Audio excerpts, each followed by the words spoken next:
আজকে ইন্ডিয়াতে একটি খুবই চমকপ্রদ একটি ঘটনা ঘটছে।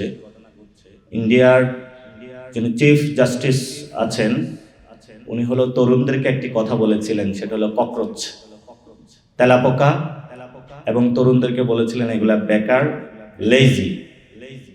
তো এটা শোনার পরে একটা ক্ষুদ্র তরুণ একটা পার্টি খুলছে, ককরোচ জনতা পার্টি।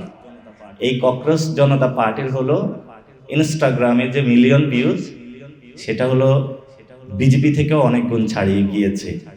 এবং আমি একটা জায়গায় দেখলাম ককরোচ বসে বসে সেই পদ্মকে বসে বসে খাচ্ছে। তো আমরা বাংলাদেশের পক্ষ থেকে যারা এই অনলাইনে জেনজিদের যে মুভমেন্ট শুরু হয়েছে ইন্ডিয়াতে কারাপশনের বিরুদ্ধে, তাদের সাথে সংহতি জ্ঞাপন করছি।